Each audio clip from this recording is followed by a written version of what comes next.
And pretty good balance in the room today. Masculine and feminine energy. It's going to reflect the full moon is coming up. So it's going to give you a little foresight of the full moon. It's not until Thursday. So you've got room, time to prepare. Time to prepare for the coming illumination. What is it that you want to manifest? The sun sign, we're in Scorpio, sign of regeneration, and that's one of the key words for the theme to the forum that we're going to have an open floor for discussion today about what is regeneration. The sign where all the light is going to be taking place. The full light of the sun is concentrated on Taurus, an earth sign. Scorpio is a water sign. Keynoting our attention to feelings, emotional expression. Taurus takes care of pretty much of the resources that we have, rules over that. Resources, some of the resources we have, one of the main ones is love. How do you resonate with that word? Love. It can fill you up, it can bring you down. Sometimes it can connect you to feelings that feel like they're too much. Quiet is kept. Love is wed to death.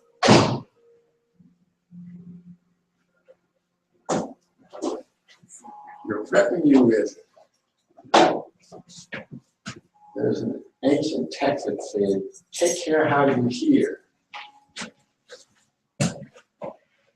What does that mean? Take care how you hear, what you hear. As I give these words to you that I'm giving, they're prepping your mind for things that you already know. Some things that you've made alternative or different perspectives than the ones that I've come to. And that's all good. Sometimes it's even going to feel like an opposition, like the sun and the moon. In the astrological lore of old, oppositions were considered evil because they set one power against another, or at least it seemed to do so. And this full moon is pretty much setting up for us to look at the opposition we have to what resources we have, and the move to regenerate all of our perspectives on what those resources actually are. Regeneration, transformation, change. Some people are resistant to change. Most people are resistant to change, and that's all right. That's part of the process. But coming to love, you have to be able to be open to change because you're bringing a lot to the table yourself. You're bringing everything that you've ever learned, not just in this lifetime, in all the other lifetimes, even if you don't consciously remember it. That's a tremendous amount of data, a tremendous amount of energy, a tremendous amount of consciousness for another being to deal with. That may be slightly ahead, slightly behind, or even if they're equal to you. What they know is going to be different than what you bring. And for you to love that person, you're going to have patience. Some of the key words are Taurus, quietly kept, that's connected to Scorpio too. Scorpio usually reacts pretty quickly. I don't know how many of you lived in the country and know anything about scorpions, but if you touch them, you better be quick. They have a poisonous sting that reacts to the touch very quickly. And the poison can be venomous. The scorpion generates this poison, but originally it didn't live in the lower realms. In the ancient times, there was considered a phoenix, the symbol changed into an eagle in our times, and so both of those symbols fly high, and they see far. We have the capacity to do this when we don't ground ourselves in the lower realm. Now, the lower realm isn't equivalent to being bad, evil, or negative. It's just relative according to space and understanding. But when you focus in the lower realm, things become more condensed, and it's easier for them to become congested because they don't move as quickly. And this is where our practice of it is to get you to raise your consciousness, to look at things from a wider perspective, because you'll see more. Some people have a natural talent to look at the details. This is a good thing because we need it just as much as we need people who see things far away and don't pay much attention to details. We need the balance. That's what the full moon is bringing, balance. Ancient lore has it that the first sign that came into being was Leo. Astrological lore also has it today that Leo is a masculine sign. But what we've learned is that the feminine energy is the first that came into consciousness. And it's associated with that sign Leo, which is associated with your heart, what you emote. It also regulates your blood flow, your pulse rate in the physical world, as well as in the etheric one. Take care how you hear.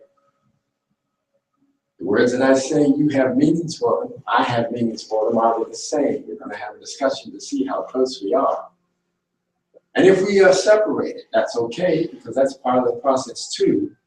But our challenge then will be to build a bridge between what you know and what I have.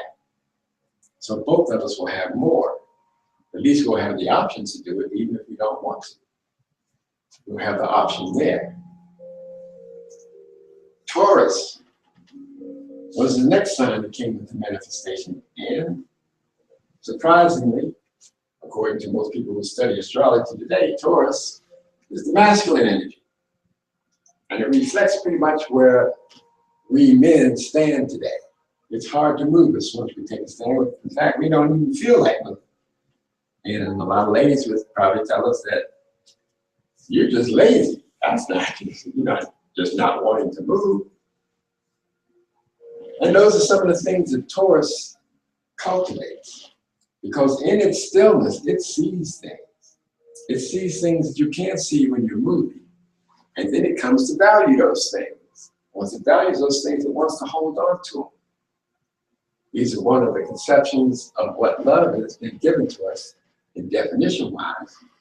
And everybody wants it. Everybody wants gold associated with the heart. Everybody wants. Who wants to give? Everybody wants to give in the beginning because they know that we're all connected. All of us are connected. And love puts us in a position to see all of what a person is, all the positive things that we perceive or choose to, and the negative things. And the negative things are kind of jolting. Because who wants to associate with that? That person hurts me, what's that about? And this is the challenge for us to come to. And this is the conversation I want to have with you before we go a little bit further, to see what the people here have to say about it. Since the heart is sensitive to feelings, we usually try to protect that more than anything else. Nobody wants to get hurt. Because then we don't really understand where the hurt's coming from. In the physical world, we judge that the hurt is coming from outside.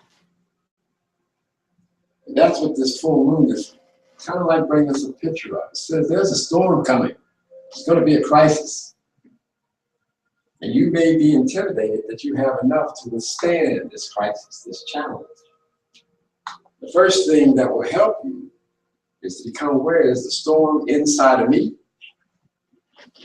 Even if I see it outside of me, is that still a key that I'm not at peace with something? That I shut down some avenue of expression, some road of exchange, that now things are becoming congested. They can't get through on that thoroughfare. Whether it be in communication, touch, these are all the key things that are happening. Some of the things that will be illuminated with this full moon. The planet Chiron stands for our woundedness, and everybody's been wounded someplace, especially when you first come into the world. And the catch-22 is that you don't realize as you grow older that you have this wound. But it's a traumatic one, and we usually learn to cover it over to protect ourselves because it hurt, and who wants to hurt? I haven't seen anybody want to hurt a lot anyway, unless they have a slight aberration, which then brings us to communication. When we have language, when we talk with one another, languaging is very important. The vehicles for communication that we have today are through the word. Now, in any conversation that we have, a lot of words are used. Some of them have vibrations that we're not conscious that we're using those vibrations, but our spirit and soul pick that up. Either when we're receiving it or when we're sending it out. We already know what we intend to say, even if our waking consciousness is not connected to it. This is the thing that causes congestion.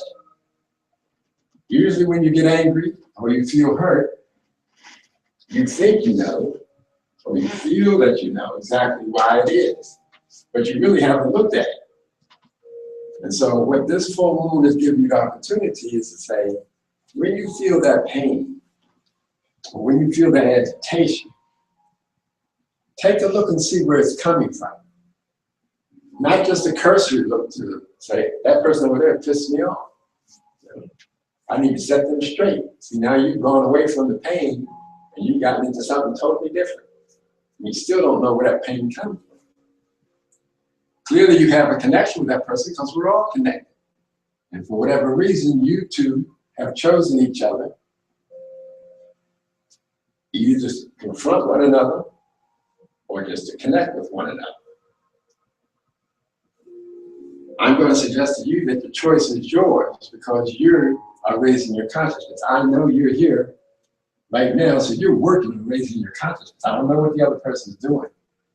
But the fact that they're connected to you, I know that they want to raise their consciousness too. They just don't realize it. They've made other things priority to them.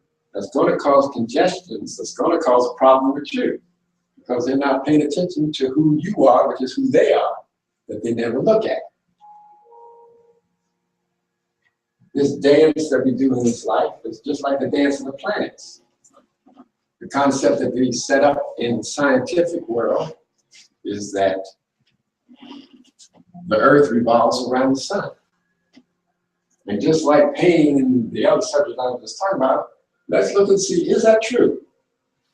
Everybody said, yeah, I learned that in school. I know that's how it happens. I've seen it on television, I've seen little diagrams and everything. Even astrology supports it, it shows it. And I'm going to say all well and good, and this is where there's a little fly in the ointment, not just with the scientific looking at what we're doing now, but everything in our life. What is circling around what? And is it really circling? Because we know that the sun moves also. So if the sun is moving in the arc, and the earth is moving around it, does that mean it's moving faster? These are just questions, and you can address them when I quiet myself and we move on deeper to the conversation. But if the sun is moving like this, and the earth is just doing a circle, it has to move a lot faster to stay ahead of the sun.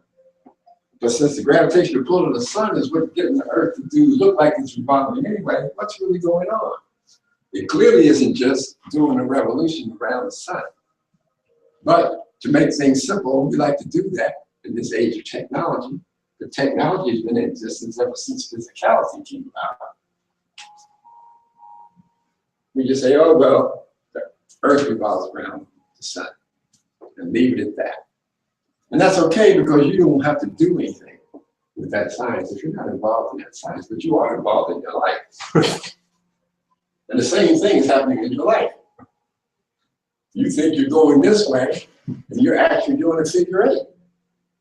But if you don't know you're doing a figure eight, it's a very good chance you're going to run into something because you ain't looking for it because you've already thought, this is what I'm doing, I don't have to pay attention to that. And this is how congestions start. They start very small. And then we do it again and again and again because our soul and spirit know we need to be aware of that. And so it gives us little signs that we don't pay attention to because it's such a small thing.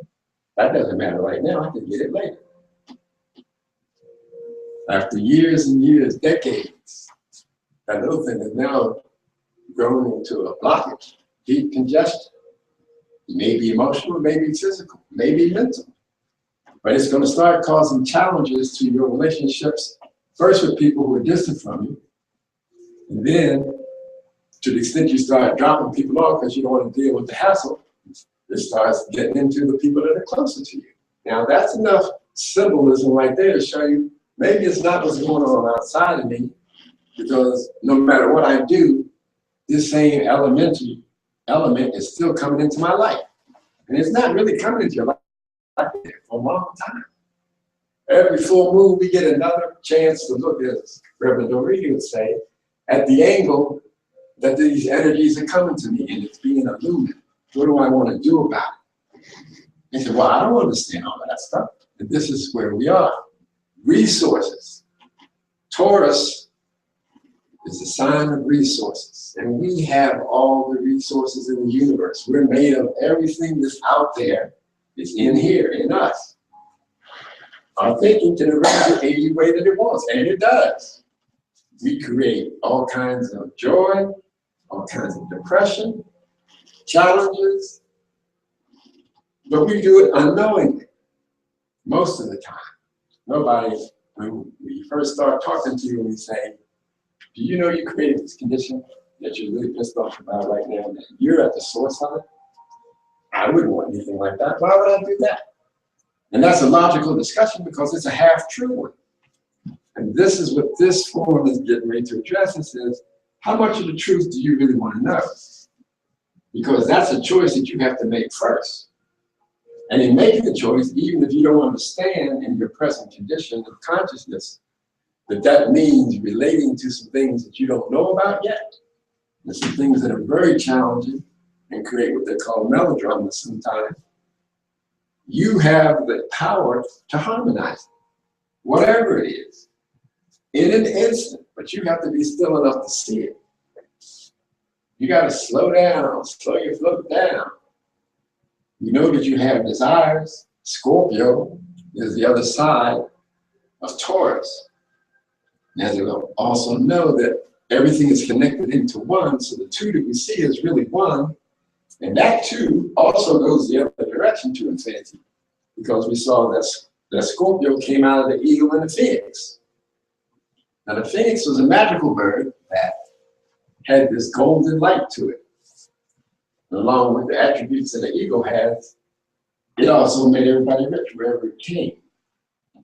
And as time passed by, people didn't pay much attention to what they did like we do today.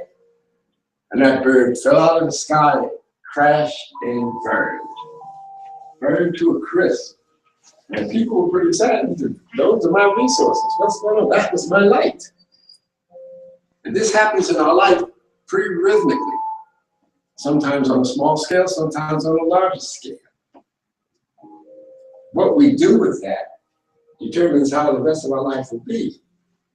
We get into a time continuum and we say, what is the future? And does that affect the present?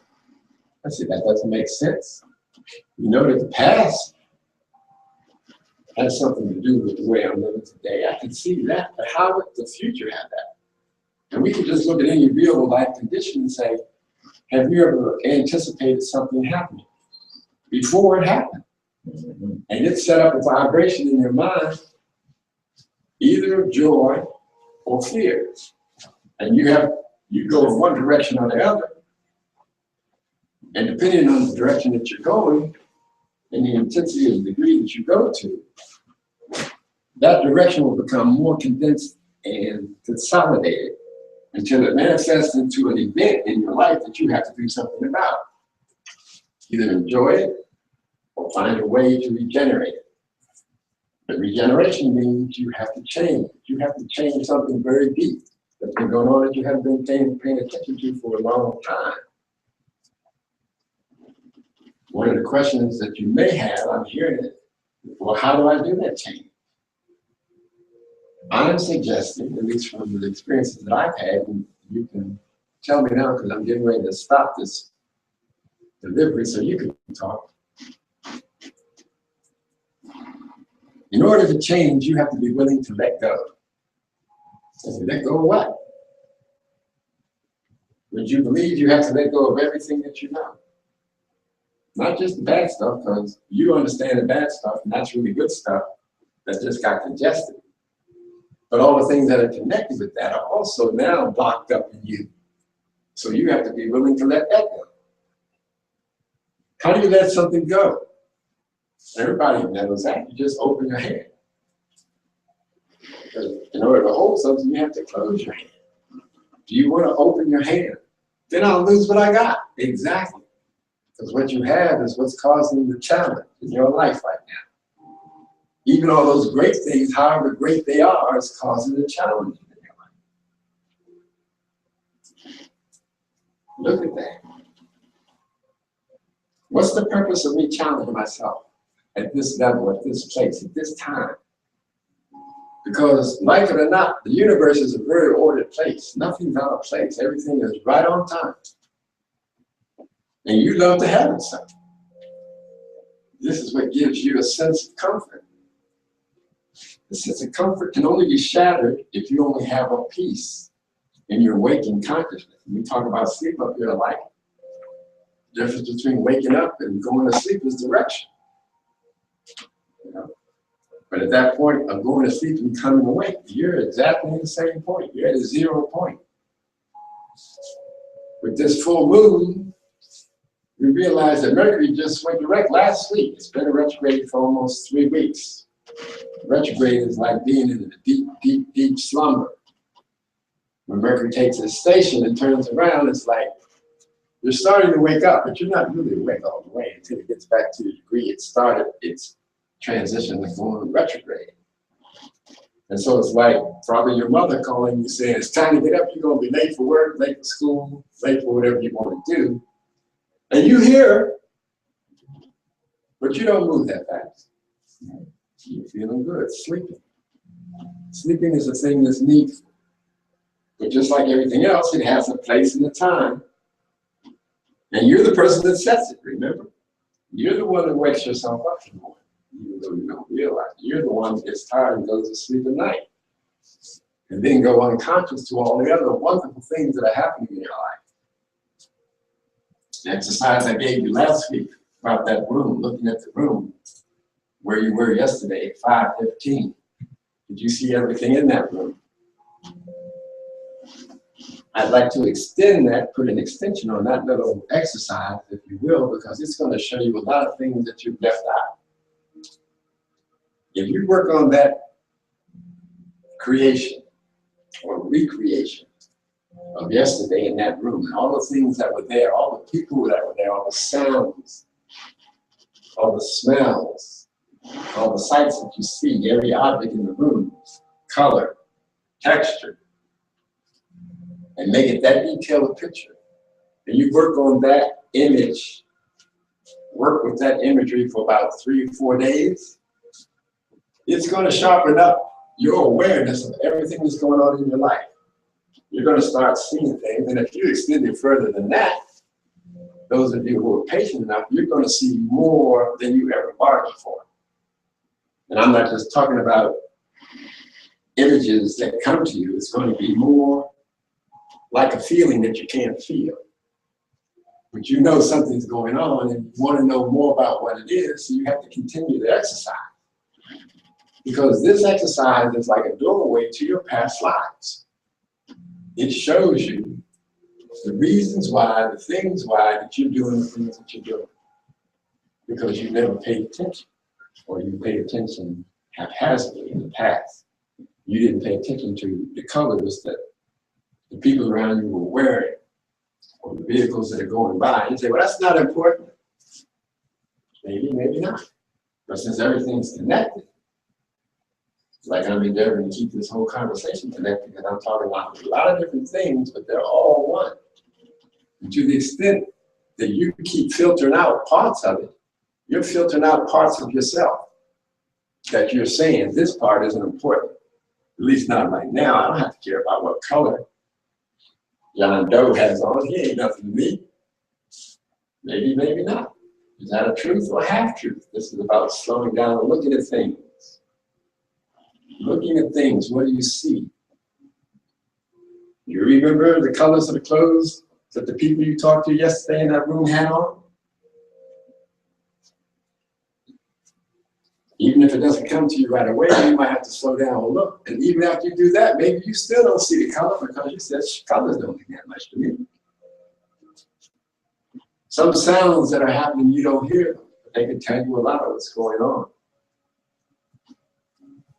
You have guides that tell you things too, but you can't hear them because your mind is focused on something that's congested. Because that's got your attention because it's causing pain. What is the pain that we're carrying and why? Anybody who have a relationship, you wanted to go someplace and it doesn't seem to be getting there. Last 3 weeks, you've been thinking about this for a lot of time, a lot of reasons. You've been going pretty deep. But Venus is looking at the details now. I think it's in the verb out. Say, check it out. But you have to look at it and say, well, I don't know what I'm going to see, so maybe I got to be kind of cautious. I said, whatever caution is to you, what is that word? And while you're listening to my words, what are the words that you're hearing coming back to yourself? You know what I'm saying. You've heard the words before, but they're triggering some kind of imagery in you, and it may mean something different. That's what I'm going to open up the floor right now. What part of this conversation are you not totally connecting to right now? Because I might say something and then your mind says, I know what that is, and then you're off over here listening to that while I'm talking. That's okay. You're a multi-talented person, you can do a lot of things. Because there's only one thing you do all the time, and that's all you're doing, whether you realize it or not. Sometimes you break it down trying to understand with analysis. The analysis does help you see the pieces better, but then after you take all the pieces apart, you wonder how you get it back together. Because you weren't paying attention, you took it apart, you're just trying to find something. You find, now what are you going to do about the whole? You're taking this swatch apart, but now you can't tell the time. And this is what we do in our lives a lot. We're looking for something that's wrong. We find this little, what we call imperfection. But it was really just to get our attention to look, not to break it down so much, just to look. Will we just look? Questions, comments so far on any part, from birds to the phoenix, to love, to your desire, the desire of your heart, which is the highest thing that you have. But that's what love is all about. Love is a fire. Fire burns things up if you don't keep it in perspective. And it's already in perspective, so the thing is, we take it out of perspective. What is that about? You got something just like it's supposed to be, and now you want to make it better. I said, it's already perfect. Well, Yes. Look, I feel pain is pretty quick. I mean, after the initial shock, if you could be quiet, right after that pain, no matter how severe it was, it usually dissipates. Correct. Now, because we're in a group of raised consciousness people, we're going to address, before we even get to your pain, we're going to address your language. Okay. In your language, I believe I heard you say, pain is quick. We're all in accord on that. And then you said, if you do You get quiet. yes, if you get quiet. And I almost, as I'm turning my tape back, I heard the word trying there someplace. I don't know if you remember saying it, but it registered to me just when you said it, and I kept listening to the rest of what you said, so I let it go by. So I said, let's bring that back around and look at it. And the word if is huge, even though it's just 2 letters. This is the language we told. If suggests we have a choice. So you can either do this or not. Or consciousness. Right. I mean, if you're conscious enough to realize that being quiet or relieve that pain. So is that, so my question to the group and you is, isn't that a choice? It's not if you be quiet, it's when you choose to be quiet. Because you can choose not to be quiet and go with the pain. And that's what we want to impress upon everybody who's listening to us today. The if is there, but before you even get to that, you have to be aware there's a when you choose, because you've already chosen to have the pain. Now, what do you want to do with that pain is what Brother Indeezy just pointed out to us. Because the pain operating on a physical level follows certain physical laws. And that pain will get bigger and bigger and bigger according to your consciousness, which is what he was talking about. Or you can go to the source of what's going on, because that takes energy. And then whatever that thing was that we call pain doesn't have the energy to exist anymore because you're using it someplace else. So that's the choice that we really have, that we never think about.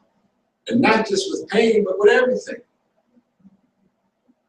Anytime we feel a lack, we start focusing on that and trying to think, you know, just like Indeezy said, this is part of our conscious workings right now, that we're working to become aware of so we can work into who we really are instead of what seemingly has been programmed there by our subconscious, unconscious, whatever you want to call it. Really, you take the time to look and see, why am I feeling lack? What is that about? I have everything. And it's one thing to say that, but when the bill collector comes and says, you owe yada, yada, yada, what you gonna give him? He's not gonna take your abstract thought. He's looking for something of substance, and you haven't taken the time to manifest that for whatever reason. And that's why this is happening. Because your soul spirit is sending you a message. You're not cultivating the resources that you have. You have the whole universe at your fingertips. And for whatever reason, you've chosen to diss it, ignore it. This was a choice, whether it was, you call it subconscious, unconscious, or something happened to you when you were 2 years old and you can't remember. None of that matters right now because this bill collector wants to get paid. And the fact that he's there shows that you know that you have a way to pay it. But you have to become conscious of it. This is what Brother Indeezy is bringing to our attention. This with his statement. It is right on point. It's right on point with this full moon because Taurus is the sign of resources. It's full. Now, you may not understand astrological principles, but there's a planet called Jupiter, which rules abundance. And it's in contact with this full moon that we're having right now. So this is where we get into half truth. Is that there's an abundance, but the aspect or the angle that they're connecting at is a square, which brings pain when you don't know what it is. And it comes at you really quick, just like Indeezy said. Said you weren't paying attention to developing yourself, and so now what was once easy is now challenging you. And it's a closing square, so it's like it's not the first time this has happened. You remember you've been in this situation before, and you still didn't take care of whatever it was that you weren't in line with the universe, in line with yourself. So this is a closing square,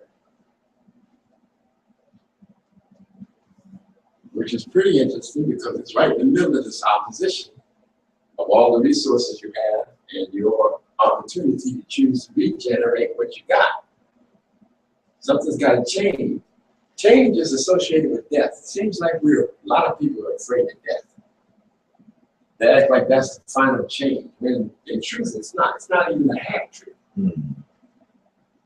But because we don't look at it, because there's been hundreds of thousands of years of programming, people telling us what death is, we've associated death with illness.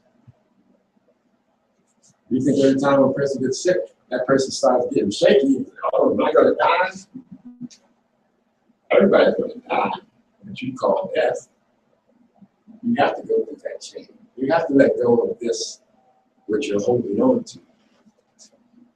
Because this serves a purpose. And when that purpose is over, you can go to the next step. You don't want to just stand there frozen in time, never moving forward. That's just the tip of the iceberg. Back to our abundance.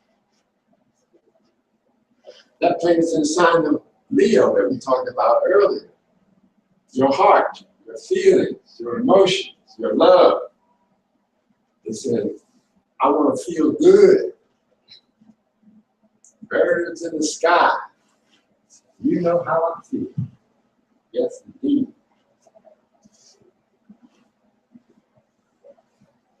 Flying by.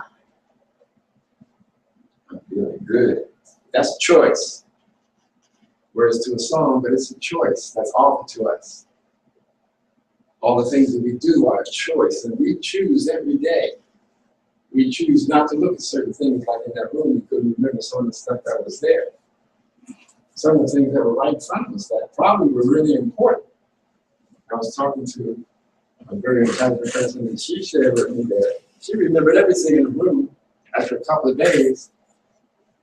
And then when I was talking to her, it came to her, she didn't remember the chair she was sitting on.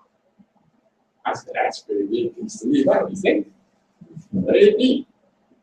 Because without you sitting on that chair, your whole perspective is going to change.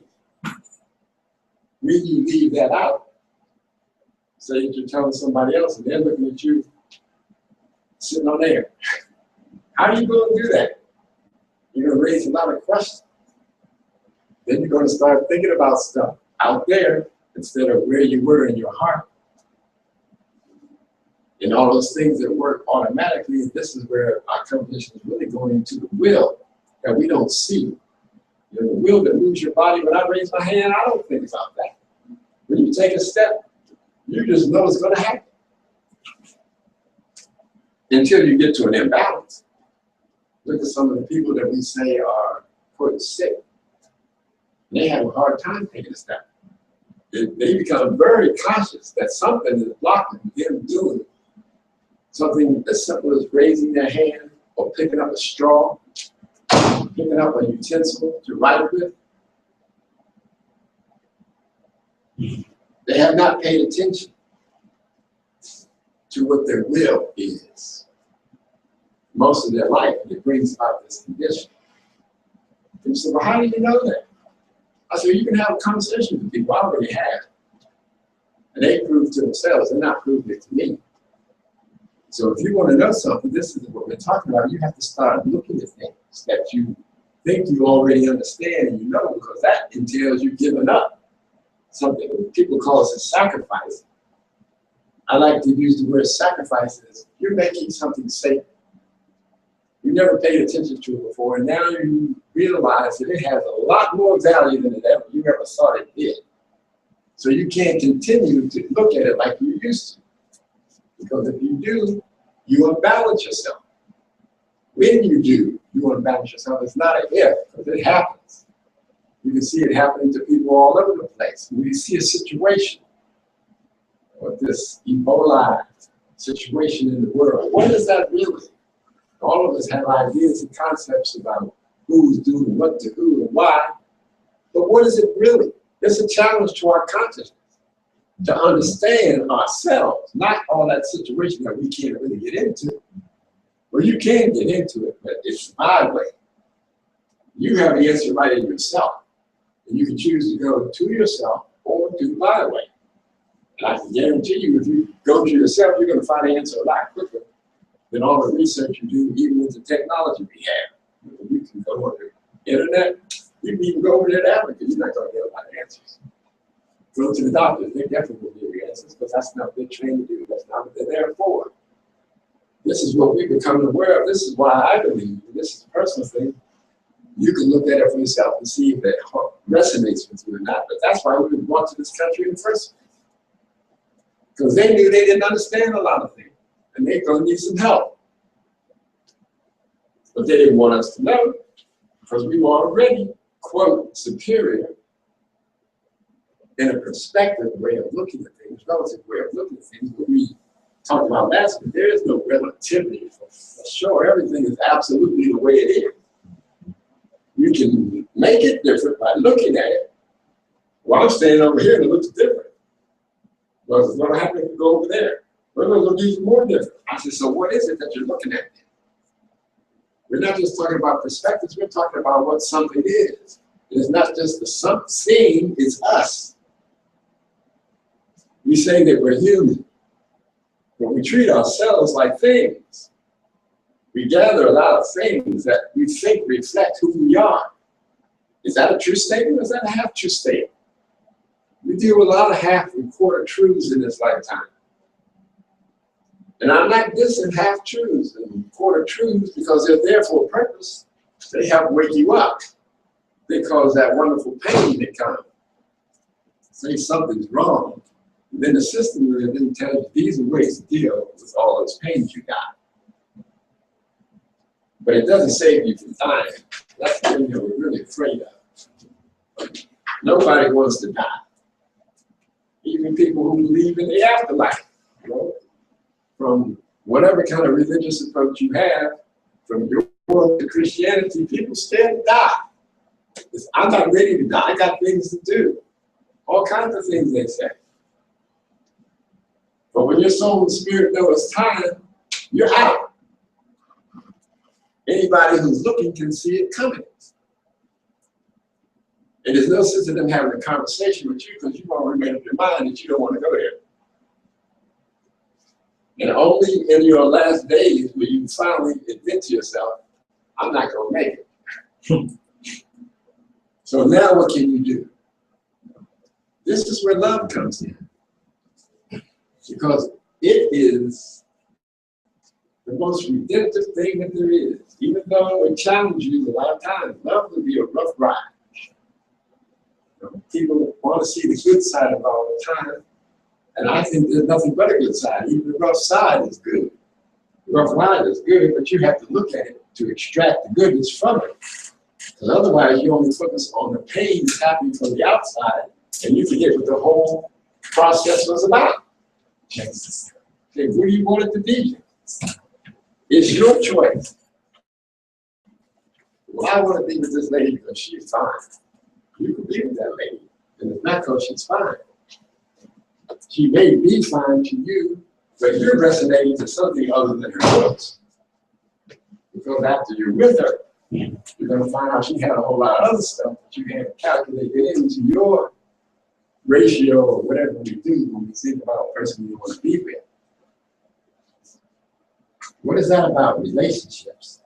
Mercury retrograde is just in the sign of relationships. That's what we were all thinking about, regardless of the challenges to the communications and writing and contracts and stuff that went on the last 3 weeks, or I should say the miscommunications that went on.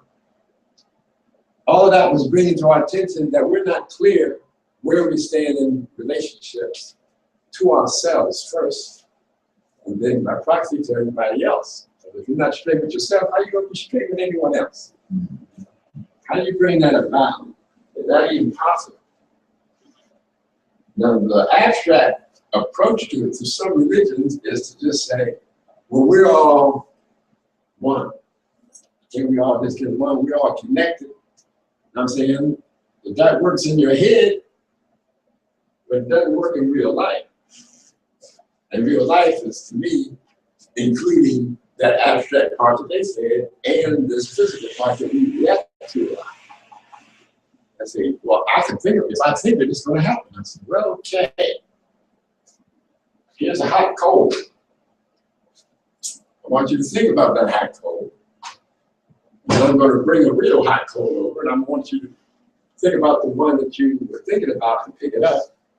Then I want you to pick up the other one and tell me, is there a difference in your consciousness between the one that came off the stove and the one that you were thinking about in your head? Anybody think there'd be a difference if you would react to what happened? Absolutely.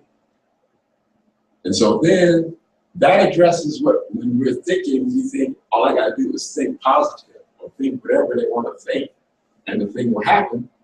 They're not taking into reality all the things that they've thought before that prepared them to focus only on the physical part. Because we give a lot of attention to what's happening in the world physically. And rightfully so, because you need to know what's happening in the world physically. Because you're living here. That's why we came to the planet. To start understanding our walk. And there are consequences to making choices. When you're in the spirit world, it's pretty close to being in the mental world. You can do all kinds of things. But you have the tendency to do things that are only a priority, so it doesn't cause a problem. To the extent that you do, you don't even pay attention to it because your spirit, you can keep moving right through it. You try that stuff on the physical plane, somebody's gonna check you. Say, hold up, wait a minute. You can't come through here without some kind of ID. You say, why not? She said, because you're on the physical world now, brother. So there are consequences for things. You have to do things a certain way. Now the person who's checking you, unbeknownst, is secretly you. You disguise yourself, pretty much like the people did a couple days ago for Halloween. You put on another costume so you wouldn't recognize who you were. Now you're going to vilify this person for checking you. But you're the one who's out of line. What's that about?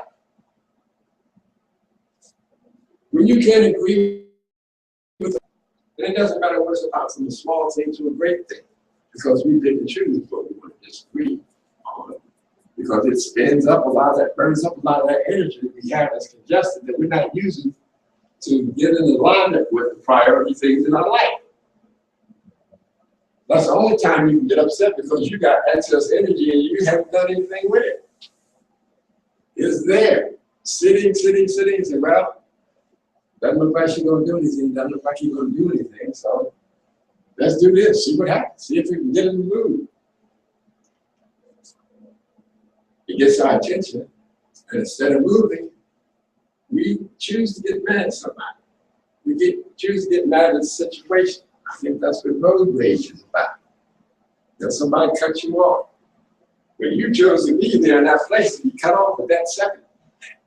Because if you had chosen anything different, you wouldn't even met that person. But you still would have had that energy. That energy is still looking for some place to express itself. This is what we're putting in front of you to keep it simple, black and white. Only light. We had a discussion, part of the discussion, we saw that light is invisible. And that invisibility looks dark to us. But we have to understand, because you can't see with your physical sight. Your physical eyes were only made to see physical things. Your physical brain was made to think only physical things. A lot of people, you're asking the question, are you religious or spiritual? It's kind of a trick question, because most people will say they're spiritual. They have with me, I'm going to ask you, okay, so what do you do that's so spiritual that makes you different from this person that is religious or materialistic? And because I see you doing the same thing. So show me what the difference is. Somebody in here can point out to me what the difference of being in a spiritual walk versus a religious one or a materialistic one. Because I see you eating and drinking, breathing, sleeping, waking, talking to people. Not in your spirit, talk yet. Not in this world or the other one. There's communication that goes on, but it's not verbal language, as we know it. So somebody here tell me, what's the difference between a spiritual walk and a materialistic one that these people are claiming? Well, I said, I'm a pretty easy guy to get along with. If you show me something, I'm gonna look at it. And because I'm looking, I know I'm going to see whether you're in alignment with yourself and what you're saying. And not just me, I'm going to see it, but you're going to see it too. And that's the joy and wonder of sharing things with each other. Because if you can show me where I'm not in alignment with myself, I'm going to be happy. I may even resist it at first because I'm so used to being where I am. And I forgot about the part of me that's you. And I need you to refresh my memory. That's why I have conversations with you. That's why I'm drawn to you. That's why you're drawn to anybody. The person has a message to give you when you choose to receive it. How you choose to receive it. That's the question we ask at the top. Take care of how you hear something. Because it's a message from you to you. You don't have to get upset with anybody. What are the challenges? I don't like that person. What is it you don't like about that person? Have you ever looked at it? Look at closely what you don't like about that person. I believe you'll find that there's some key words in whatever you don't like about that person that you do yourself. You hold that energy, that paradigm within you, even if you don't do it so people can see you. You know, and then if you're doing that, what's the point? If you have that attribute, you don't use it, you're going to cause contention in yourself. Maybe that's why you get mad, because it's been built up so long and it's trying to get out. You try to lock it down. What's up? It's a choice. Again, we're emphasizing the choice. The full moon is coming Thursday. You know, it's following the new moon that we had just a couple of weeks ago, and that was a solar eclipse. And so some things are blocked out, so you could get highlighted on what's really important. What's really important in how you feel. Your desire nature, have you defined that to yourself? Do you know exactly what you want? The highest thing in your life, do you want that? Are you working consciously towards that? That's what that solar eclipse was about. The full moon before that was about relationships. Now here we come full circle, or a different angle, if you will, and now we're tying the resources that are tied to your relationship in with the passion that you have for those resources. And what are you willing to let go of? What are you willing to sacrifice? What are you willing to make sacred? So the ride doesn't have to be so bumpy, doesn't have to feel so bumpy. It may be bumpy, but it's your choice to how you feel about it. And we're not just playing with words, but you can't find out whether it's true unless you first start by looking, listening, and then fully experiencing what you see.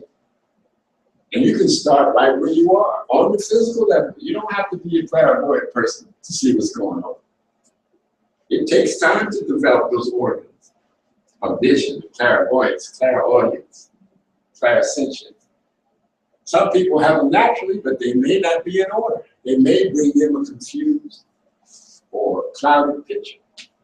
And everybody has some work to do if they're on the planet. Well, now they can easily check me. I'd say, when we're on the planet, and we're here now, so we got work to do. That's not a question. You don't have to wonder, well, what do I have to do? You know what you got to do. You know what's important in your life. You know the issues that are pressing you, that are appearing as challenges or blocks, but you set those blocks up to get your attention. You're not living a dream. When you wake up in the middle of a dream, you don't know where it started, where it came from, and why things are happening like they do. You can go to your dream and interpretation, but you don't get to the core of what's going on if you don't look at the situation that you put yourself in this world, in this physical world. Choice, not chance, determines our destiny. What's your destiny? Have you defined that to yourself? Everybody in the room is old enough to look at the things that they've done in this life, to look at where it is they would like to go. Everybody online.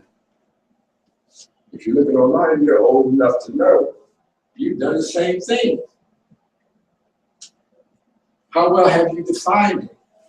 This full moon is giving you the attributes that are being enlightened for you to look at, but it's your choice to look and pay attention or not. And the or not is always there, because spirit is never going to force you to do something. Even in the people's limited aspect of God, they say, I don't believe in God because why would he let such a condition exist? God is not going to force you to do anything. Your concept of him notwithstanding. We made the mess, so why is he going to force you to clean it up? You're not going to. She's not going to. She says, you made the mess, you clean it up. You know what the order is in the original when you stepped across it. You'd like to forget that, and that's okay.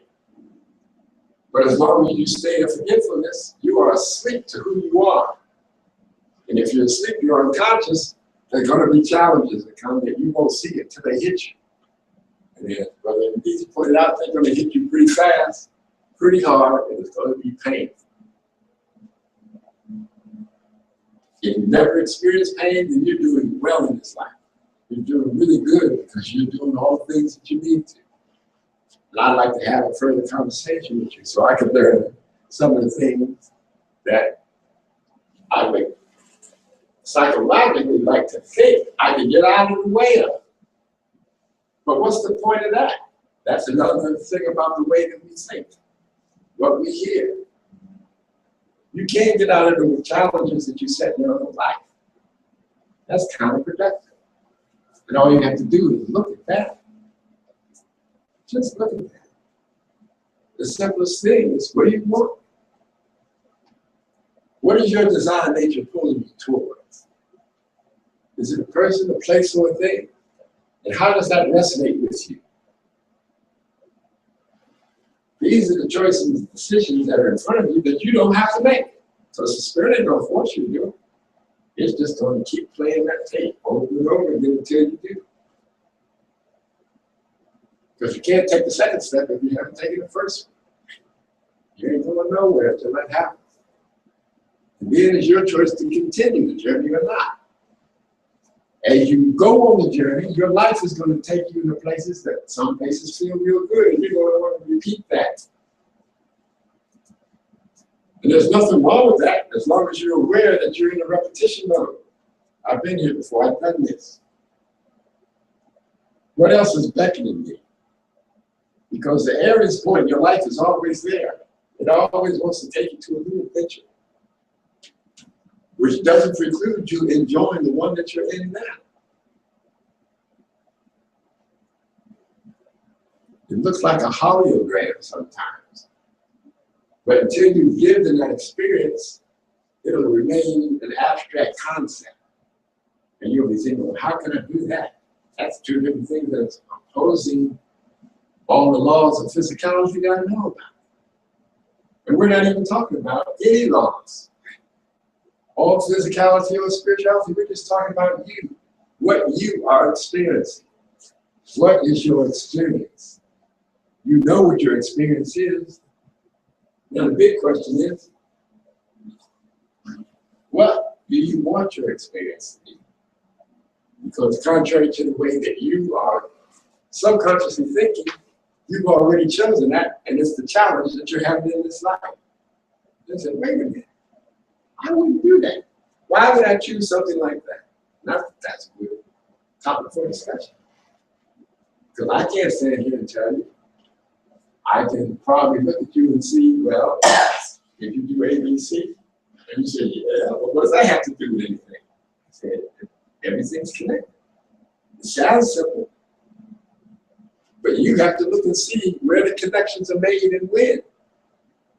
In this life, on this world, the rules and laws of materiality are very clear. When you do A, B will follow. The only way that that will not happen in your consciousness is that you have to raise your consciousness. And then you see that the A that you thought became B is really only A, and it stays A all the time. The only thing that makes it look different is the power that you have to make it look different. To make it be different. That's the kind of power that you have at your fingertips. All the power of that computer that you use, you can do it without the computer. The system is set up by you, not by somebody else. The system is set up to make you forget that. And say, you can have it all right now. You don't have to work. You can have it automatically without any exercise or stress at all. That's not a half-truth, that's a lie. Total false-faced lie. And it's your choice to either believe it or to examine it. If you want to believe it and it's not true, to see where the untruth in that statement is. And it won't take long, like the microwave, it's like a telephone. Back in the day, I don't know, some of you are kind of a little bit younger, you probably don't remember, we didn't have these cell phones. And we had friends, just as many friends we got now, but we would remember their numbers. All of them. All of them. That's the kind of power that we have put on the side because they said, well, would you like to have this machine that can do that? Then you don't have to remember. And so now you give up one of your attributes. You don't even recognize it when you're done because you didn't look at what they were saying. But they're you. So you say, yeah, I'm listening. You got this. And you do. You microwave your food. Feels hot. Must be okay. You haven't looked at it. You haven't even looked at the type of food you're eating anyway. So what difference does it make if you microwave it or not? And these are the things I'm just asking you to put it in front of you to look at what you're doing in the physical world. We don't have to get into that spiritual stuff yet that you still haven't defined to me. Look at what you're doing in the physical world and have the conversation with yourself. Have the conversation with yourself. And then if you like, you can come out of yourself and talk to your other selves. And in that conversation, you'll find out how much peace you really have. Because people start letting me say, you jack, man, I don't know what you're talking about. Then you know you haven't worked with yourself far enough. Because when you have worked with yourself, you're going to be attracted to people who have a like mind as you. For good or for ill. So you can attract a bunch of knuckleheads and yo-yos that don't want to believe the truth either. If that's what you choose to do. So that's what I'm saying. At the top, we said, take care how you hear. Not so much what you hear, because you're going to hear everything. But the way you hear it will make a difference. Taurus rules hearing. This is where the focus of this full moon is. How do you hear the languaging that takes place, the words that you use, that you choose to express? Do you hear the energy behind them when you send them out to somebody? Are they hurtful? Are they intended to be hurtful? Are they intended to be supporting? No matter what condition you're in, you're still responsible for whatever you're sending out. And to everyone, whether you perceive them as human beings, aliens, or whatever you want to call them. All of them are created beings. And it's your choice to love them or not. You don't have to love them. But to the extent that you don't love what's alien, that's just a part of yourself you don't understand yet. That's a hard concept to take down, especially when you are one of us. Because we know we have it all, but we keep trying to separate something. That's not me, that's not me, I wouldn't do that. If we put you in a situation that you're doing the heartbeat, especially if you have a lot of congestion, as Brother Ignatius pointed out to us earlier, pain comes fast.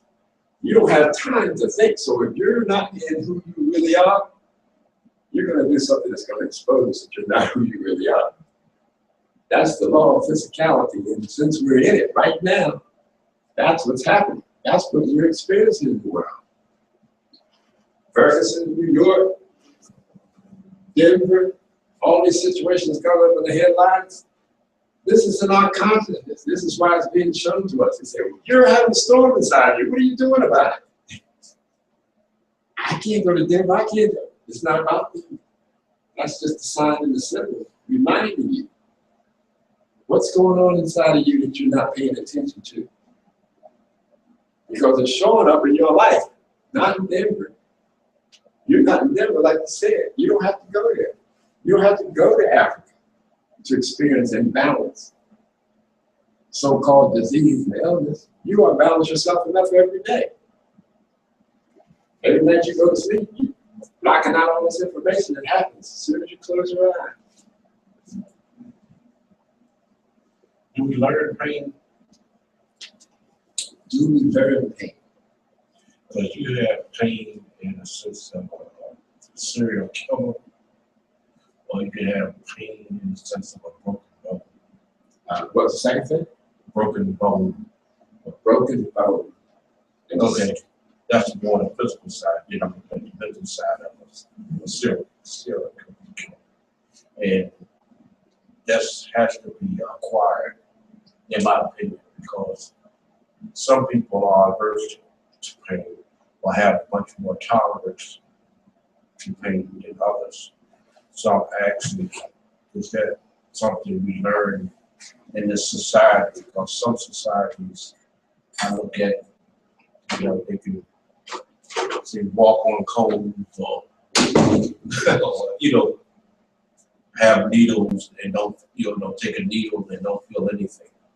So it's just something that we acquire or learn in our graduation. You can choose to acquire. You can choose to acquire whatever it is that you want because that's who you are. You have made choices, not just in this life, but as we see life eternal and lives before, you may have made choices that made you more impervious to feeling certain things for whatever reason. And you brought that over, you brought that talent over to this life, and you choose to use it because you know it, you're familiar with it. So you don't have to feel pain to the point of this like serial killer. He has the pain just like anybody else does. But he chooses not to focus on it because he wants to use that energy to do the thing that's important to him. And that's the choice that we're talking about. When you get down to really looking at it, it's not what you're doing, it's how you're doing it. Because if you do certain thing a certain way, it'll work every time. You are the differentiating factor behind everything. Your choice is the different factor. So the broken bone to the serial killer is not that different. The question would be, when you're looking at the broken bone, what is this person breaking their bone for? Because they were behind the initial breaking of the bone because they wanted to feel that pain. Same thing with the serial killer. He wanted to do certain things because he's feeling that pain. But he doesn't recognize it, so he's trying to inflict it outside of him because he thinks that'll help him balance it off. He believes in untruth. Same thing with a person that has a broken bone, believes in untruth. So when a broken bone may not be your choosing. Well, that's what we're suggesting. That's what we're looking at. It's your choice. We created the environment. It has the broken bone. We created the environment to have it. Think about this. When I was refereeing flag football, and people are playing, but they choose to play flag football, and it's not tackled, so you're not expecting to be knocking you down over the field. And you have males and females out there. What their intention is, nobody knows. The fact that happened, I was running down the field, pass comes over, this girl's coming toward the ball, the guy who's going to catch is coming to the ball, he knew he couldn't get to it. So one of the guys on the girls' team is over excited or exuberant or something. He just barrels through everything and runs to the girl. Boom! Broken leg. I mean, I heard the bone pop. That's a heck of a sound out on the open field. And I knew her leg was broke right away. She went straight down. Now, as the sister was saying, she chose to come out there and play ball. She chose to be on that team with this guy who's out of control. She didn't choose that broken leg. That is considered an package. Because if she didn't choose to be there, her leg doesn't get broke, at least not by that situation. So this is what we're looking at in the process of how things get formed. No, and this is what I was saying, just like going to sleep. You don't think about certain things because your consciousness isn't there. But those things happen anyway. And that's the pain you're talking about that comes quick and fast because you weren't looking. Because she could have been even choosing everything that she did abstractly, she could have not continued to go to where that guy was going to be. But I'm suggesting in the process of this presentation is that she had so much congestion in her, she couldn't do nothing but what she did. You know, it's like when you jump off the bridge, after you jump off the bridge, you got to go down. You didn't have to jump off the bridge, but once you have made so many choices, You pass the tipping point, certain things are going to happen on the physical plane. Because those are the laws of the physical plane, and those are the laws that we're talking about that we don't pay attention to, that we see. Because they're really in the spiritual world, because that's all there is, the spiritual world. All the rest of it is just a symbol to show us what we've chosen in the spiritual world, because we can't see the spiritual world. Because we're looking with our eyes at the things that we know, things that we understand. And what we know and understand is good, but it's not the whole picture, so you're not going to get all the information. Not getting all the information, being focused on the material aspect, then it's going to look like, I wouldn't choose that. I wouldn't choose getting a late brother. You know, somebody coming over and talking to that girl saying, you chose that to happen to you. That's just being unloving right there. Amen. That's being unloving, because if you have that concept and you know the truth, you're not going to beat somebody up with it. You're supposed to be loving to that person. You're supposed to build a bridge for them to understand in time, not in the moment of their pain. And that's where we are in the world. We keep coming to these situations. We see something happen. We make a judgment on it. We don't have all the information. You know, some lady, I think somebody was telling me the other day, this lady was against guns. And she marched with those people. Her son gets killed. Police arrest the suspect. She goes out and shoots him. Turns out that he wasn't the one who did it. Making decisions and judgments without having all the information. Yeah, she's feeling pain, but she's directing at places that don't belong, because she's not looking at what she's doing. She's just reacting. She has a desire that she's not cognizant of consciously. And that desire, just because you have it, is going to be expressed. You know, if you don't love yourself, you're going to bring a whole lot of stuff to yourself to wake you up. And any challenge that happens in our life, I believe that's all it's a wake-up call, saying, you're not loving yourself right now, are you? Because if you're feeling pain, where's the love to that? I believe that's the package that pain comes in. You know, it looks real different at the end product than what it was where it started. So you do believe we learn pain. You choose to experience what you choose not to look at, which is painful. To keep not looking at this cold, I got this cold in my hand. I can put it down and stop that pain, but I'm holding on to it. Yeah, but she could have that broken leg and don't feel no pain. She could, Right. but the leg would still be broken. Yeah, but I'm still saying on the pain aspect of it, I mean, it's all in what you believe pain is, or your response to. Let me share this with you and see if it'll bring light from another perspective. Guy goes to the doctor, and when the doctor sees him, he says, well, this, you know, you dress real nice, you got good money, da, da, da, da. He said, what are you here for? He said, I just want you to examine, see how fit I am. So the doctor said, okay. So he says, take off your shoes, and he goes and gets that thing that goes into your heart and all that, and he comes back. You know, he does the examination, he comes back, and the guy's shoe is still off. And so the doctor says, he doesn't know why the guy hadn't put his shoe back on. So he says, can I help? So the guy looked at him and said, help who? Help what? And he said, help you put your shoe back on. He said, my shoe? And so the doctor points down to where the guy's shoes, and the guy looks at, he's looking at his foot. And he said, that's my foot. And the doctor said, okay, this guy sees differently than what I see. That's the first thing that comes to his mind. And this is addressing what we're talking about. What is it you give your attention to? Because what you give your attention to, that's what you see. This guy has something neurologically that he sees things differently than everybody else. When the doctor said, well, I'll help you put the shoe on, as he was putting the shoe back on, the guy was watching him like, what the heck are you doing? So then the doctor goes and gets this magazine, and he says, it has picture of nature on the front. He says, what do you see when you look at this picture? And so the guy looked at it and he said, I see a river flowing and there's a house on the bank, and that's all he was seeing. He didn't see the writing or anything else. For whatever reason, his mind, he had confused his mind to only see certain things. There's a book called The Man Who Mistook His Wife for a Hat, because people see things differently. And how you see them will then play into what you feel and what you experience, which then ties into what you're saying.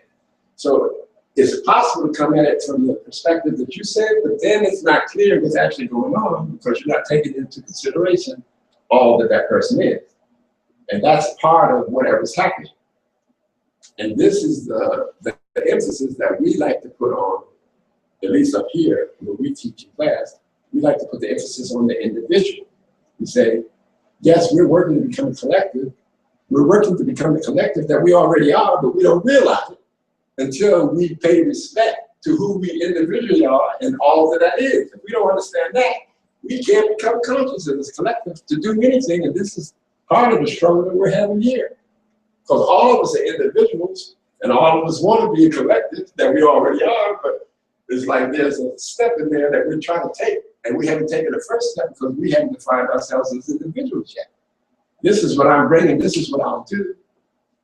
And part of this package too is having so-called leaders, which aren't really leaders, but some people are just situated to show us things better than other people. Because if you have a group and they want to do something, but everybody wants to do something different at a different time, somebody got to stand up and say, peace be still. This is where we want to go, right? Right. And then the group agrees. But if nobody says that, everybody's going to be all over the place. Like we are now. Like we are now. Yeah. And we're struggling with it. Because we don't see the differences. This individual is different, appears different than me, even though he's the same as me. He's just putting the emphasis on different stuff that I don't pay attention to. Because probably I think what he's paying attention to don't mean nothing to me. And then I'm dissing myself. I'm not dissing him because I don't even know him. Because if I did, I'd know his stuff is just as important as mine. So that's a great question you brought up because it brings more light to the whole situation that we find ourselves in, especially as a people. You know, in the beginning of that Ferguson stuff, I watched it and I said, those people out there watching, I said, but that group is not cohesive. You know, they had gangsters in it, gangbangers, people who wanted to show love, people who didn't really care, people who were trying to steal something. All of that was in a group that looked more like a mob, and that's why they couldn't get nothing done. You know, they could show up. All of them had something that they wanted to give, but they didn't talk to each other. Sometimes when they tried talking to each other, the group that didn't agree with them, they just said, let's go. They out there marching. The other people still trying to get organized. I said, where's the power to that? And then, as you know, our system, which we built, sends in people that's going to mislead us. Because they're not the real leaders. That's why I'm saying it's not leadership per se that we're missing, even though that is what we don't have. Because the people who have it don't stand up for whatever reason. And we're those people. We're not in Ferguson, but we're right here in our life. And there are times that we need to stand up, but we don't. We choose not to. For whatever reason, for whatever trauma that we had that we forgot. It still is there for us to stand up. And until we decide to do it, it's going to stay like that. Because we're not standing. We're not awake to even stand. We're laying in the sleep. So when we were the Ip Man, he's talking about martial arts. He said, there's only two things about martial arts. He said, there's vertical and there's horizontal. He said, if you're horizontal, you're out. Simple as that. He said, you want to be standing when it's all over, whatever's happening. But you can't stand up unless you consciously do it. You find yourself laying down, you have to consciously get yourself up. Whatever that takes, and we're not choosing to do that. We said, something's going on, people shooting, I better stay low. You don't know who you are because you choose to get shot at night. This is how fine-tuned the picture gets. Nobody can take your life unless you give it to them. People give them their energy over unconsciously. They put them in a compromising situation and stuff starts happening to them. We say, oh, that poor person. We say, he was a victim. There are no victims in this world. You can't say that to somebody who's unconscious of it. That's right. And you have to be attuned enough to yourself to know who is and who isn't. Mm-hmm. Because all they do is reflect in you, and so you're getting to know yourself. Everything is getting to know yourself. That's what we have to remember. Once we get that down, ride gets pretty smooth. It gets smooth. This is what we do. This is who we are. We have the power to wreak havoc or to bring harmony. And in whatever degree we so choose. Yeah, when you brought up the example of the martial artist, it reminded me of the two paths that resonate with me. There's either the vertical path or the horizontal path. And if you're on the horizontal path, then there's going to be a lot of things that you're not going to understand, because you're on that horizontal path. You're going to get them as they come on this plane, looking at what happened, right? Making your adjustments based on what happened. Where you're on the vertical path, you look at what causes it happens, you make your adjustment on that at that level, which means that you're going to evolve much faster because you're going to the causal plane versus waiting to see what happens, then looking at this and doing this on this plane. But it's also a hard martial art, and a soft martial art. Where in a soft martial art, you use the person's aggression to your advantage. You don't have to come hard all the time. You have to be, I guess, flexible. Because in martial arts, you are, it's a war, I guess. It's really a war, but it's how you want to play that war. Both of those statements are complementary. That's beautiful. That yours echoes astrology. Yours echoes astrology because the horizon is who you see yourself as and who you come out of to relate to somebody else. Which is the opposition, which looks like a war, but it only turns into a war if you so choose to be. And the soft martial arts has no hard moves. It's always relating to who he is, and so if anybody ever does anything, he already knows what it's going to be. It's easy for him to block and turn it someplace else. Where he doesn't have to think about it because he knows who he is. But you have to do the work. You have to exercise to be of their will, because that's what they're sending out. This is what I will to happen.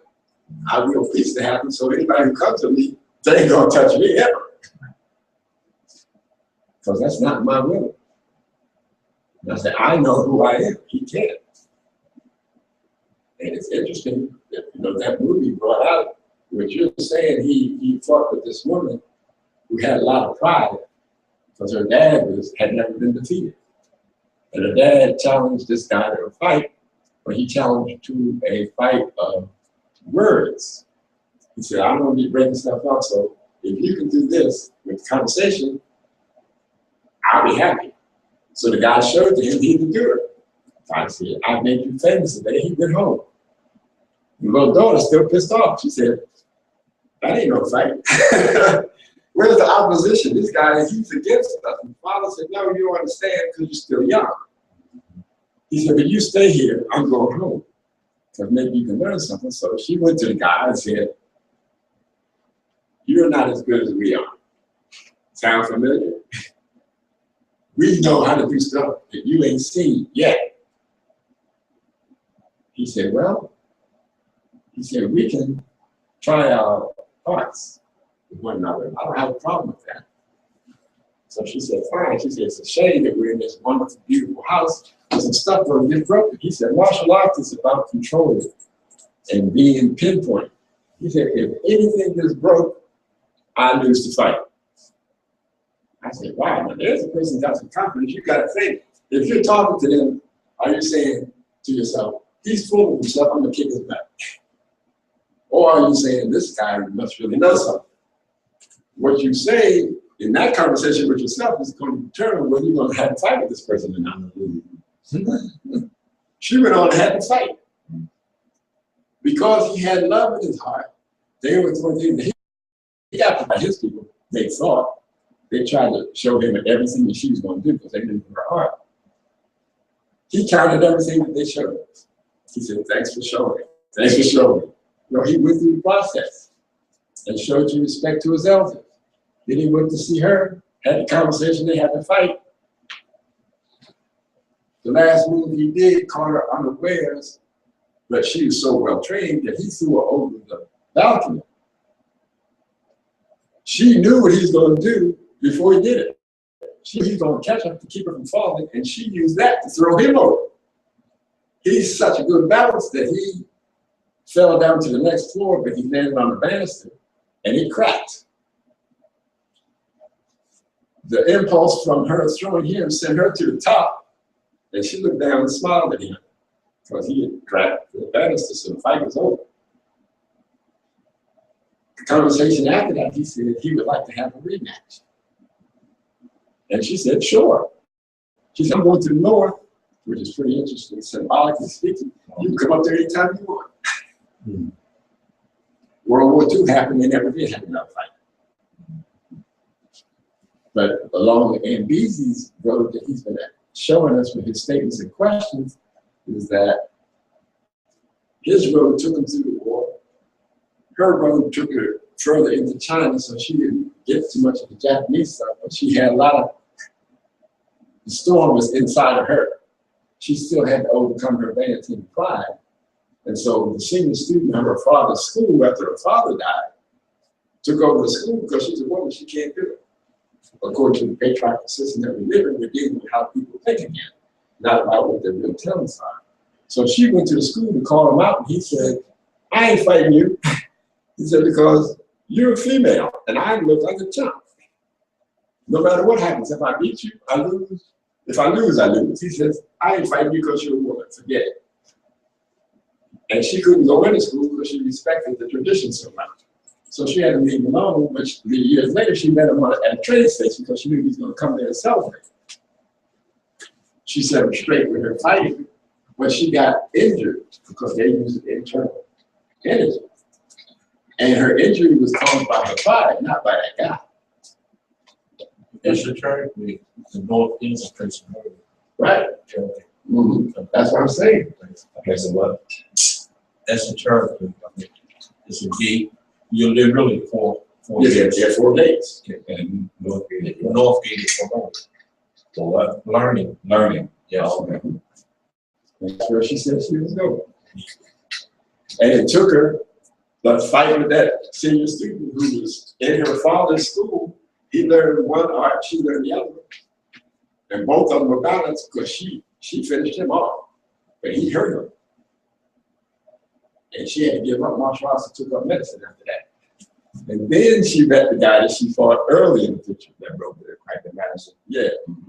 And he said, "We never did have that rematch." And she said, "I've given up martial arts. I'm a doctor, I don't do that kind of stuff." And he said she was so good at it, he wanted her to come back so other people could benefit. And she said, she knew she was dying from those internal injuries. So she said, "That ain't gonna happen." She said, "Your road's gonna go on, it's gonna be good." She said, "But my road's come to an end." She said, "That's the way things are. This is the way I chose to be. I gotta deal with the consequences of myself." And she was in line with that. It was interesting. I mean, all the stuff that was in that picture is like back and forth, male, female, north, south, east, west. You gotta go through all those gates. All of us gotta go through every gate. All of us have a tendency to be good at one gate or the other. Question. Do we all come through the same portal? When we come in, When we come in and go out. yeah, it's just like sleep. We all come in on 0 point. We all come in through the same portal. Yeah. And we all leave through the same portal. Correct. The south point, astrologically, symbolically speaking, is Cancer.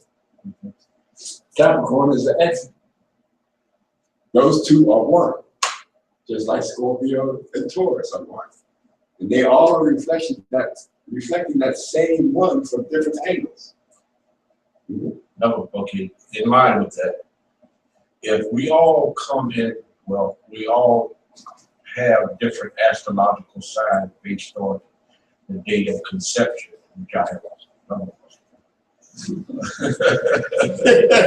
You know, I wrote this to you before, but because we come in at different points in the astrological calendar, wouldn't we see things differently? Would the full moon that say supposedly happened Thursday affect us all differently?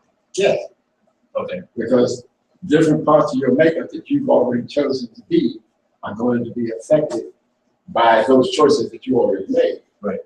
And so everybody's going to see the same thing differently, which I believe this is what conversation is about. So we can say, oh, she's showing something that I hadn't even thought about to look at. And I can now grasp that into my understanding. So I can't expect, say, whatever vibration you receive on Thursday would be different from the vibrations I would receive. They'll be the same vibrations, but you will interpret it different. Okay, gotcha. Okay. And that's the choice. That's the free will choice that we all have. How do you hear what's coming in? Because what's coming in is a lot. And you've already configured yourself to only hear certain things. And you will hear those things. You will hear the rest, but you won't pay attention to the rest. And that's coming to know who you really are. Because when you hear the rest, then you become like that guy in the movie. You can harmonize anybody at any time. No matter how fast they come at you, no matter what they bring, because you know who you are. And you also know because you know who they are, and you're expecting a part of yourself, which is this is the esoteric part. That there's something that they don't know about themselves, which means there's still something you don't know about yourself. But you've mastered to the point that you recognize it. But I just want to clarify, I believe that your point of conception in the woman or in the womb is actually your actual birth date. You can call it a birthday, but Not when you're coming out of the, you know, after, I believe before the 9 months is your actual date, your actual birth date. That's what I'm trying to say. Now, let me say that could be a half truth, because when is your birthday then? I mean, what are you being born to? I mean, you can't really identify it. I mean, you can't. I mean, do the mother say truly know when conceptions take place? Yes, They know the actual date. yes, if they're conscious. When they're conscious, Okay. they know. But I believe that's your true date, not the 9 months later. That is a date. When you say the date, it depends on what V you're talking about. It's a date, just like the other ones. A date. I said I believe that's the date of your existence. You existed already. Okay, I do that. So the whole thing is, if you're coming to this plane, the processes you have to go through, and you're correct, because there is a conception chart that we draw on the day that you conceived. Now, I can give a little credence to that because maybe I have a lot of feminine energy that I'm very receptive to, but I was with a woman and I knew that she conceived Right on that day. right on that day. She didn't know. She came to me X number of times later, and she said, I have something to tell you. I said, I already know. She said, you can't know. I said, I know what you're going to say. She said, okay, tell me what I'm going to say. And if you're right, I'm going to believe everything that you say from now on. I said, you ain't going to believe everything I say. You're just talking abstract in your head. I said, but I'm going to tell you what you did when tell me. And I told her, she said, I'm going to believe everything you say. I said, no, you're not. And she didn't. And it's okay, because I knew that she didn't know who she was. And I was amazed because when it happened, the feeling you can't describe, and I wasn't 100% sure, but it came to me pretty clearly. She's pregnant. She didn't know it until. Was that just wishful thinking? Or? No, because I didn't want it to happen. I was that unconscious, and this is the mystery of us living in this world.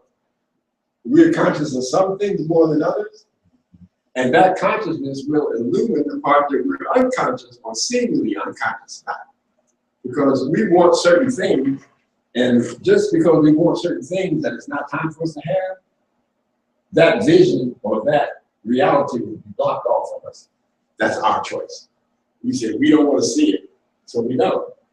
But I was already on the path, you know, in my spirituality. I want to know everything. And so they said, okay, try this on the side. I said, I don't want to know that. He said, but that's what you asked for. I said, no, how you hear what you send out. Because it'll come back. Spirit's going to give you exactly what you asked for. It's not going to go through all this, well, he only was this much of it, or 2 degrees or 100 degrees. It just gives you what you asked for. If you don't understand the intensity and the volume of what you're asking for, it's going to be a bumpy ride.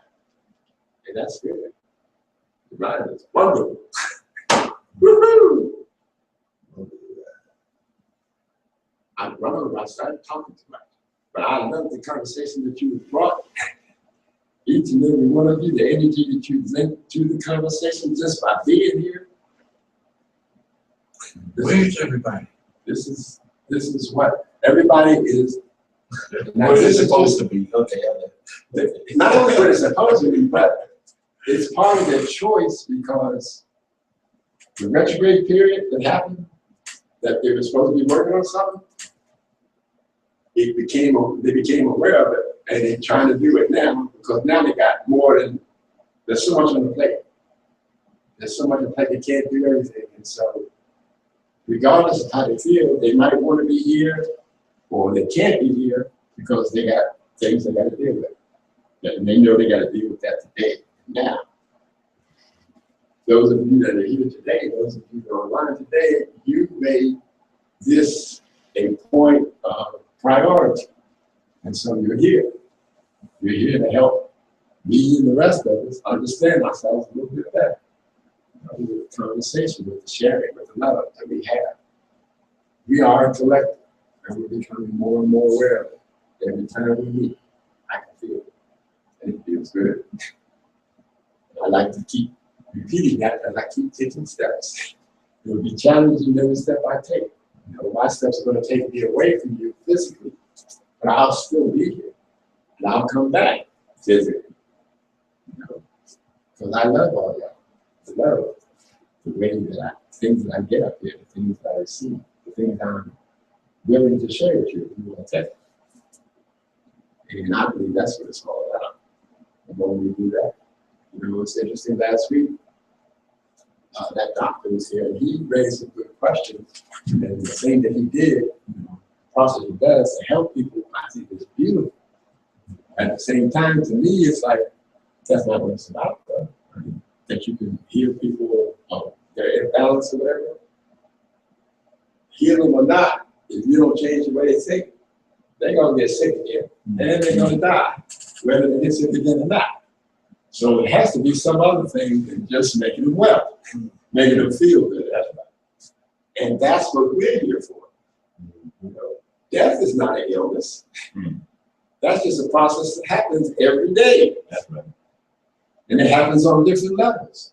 And when you're ready to let this material stuff go, that'll happen. And nothing nobody else can do is going to stop it. Because you know it's time for you to exit. As you say, go through that gate. It's my time. I'm ready, willing, and able. So we're going to do it. This is our time of sharing, so the reason don't think that we didn't have anybody here today.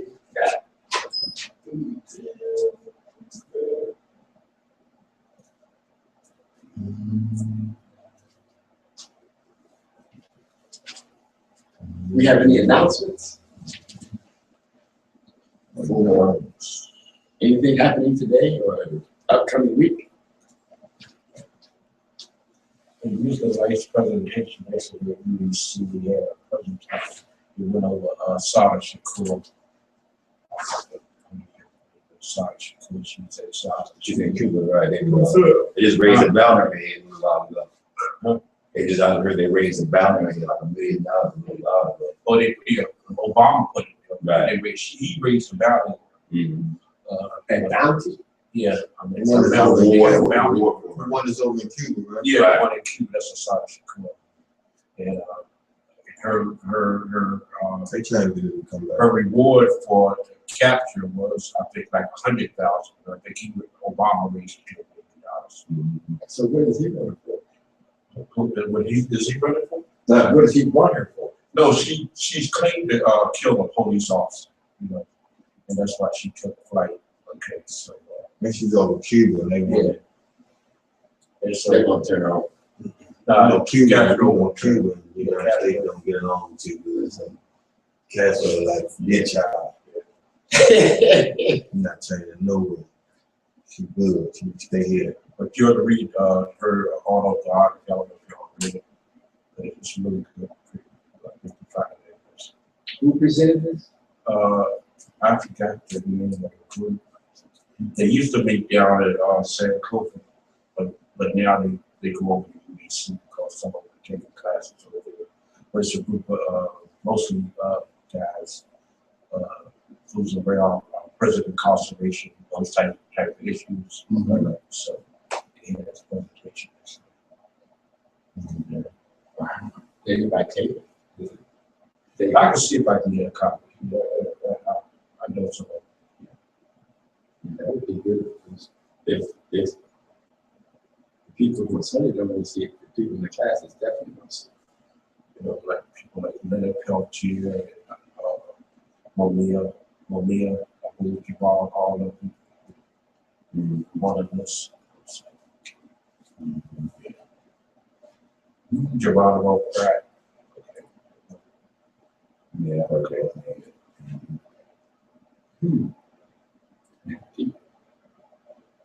It's beautiful too.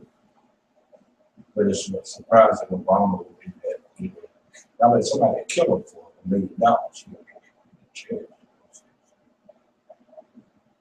that's why. But that's the kind of consciousness that we chose to live in. That's true. That's true. It's like, so it's not really surprising that he would do that. That's the nature of our system. If we perceive, if we want to perceive that you've done something wrong, we're going to kill you. And this is what we're working just to become aware of. Because once you see that you do that, now you've got to make a choice. Am I going to continue doing this? Well, you gotta be a strong individual, you know. That's your life. It's got to be a strong individual anyway. Once you become aware of it, that's the litmus test. That is the litmus test. Well, thank you, good people. We had another very strong female in here, but she had to go. So you're gonna have to balance all those guys out. I know you can do it. I know you can. And thank you all for who are online for showing up. We'd like to see you here too. I can feel your energy, but through the technology, I'm not that good yet. So come bring it in here. Peace be unto you. Let's stand and pray.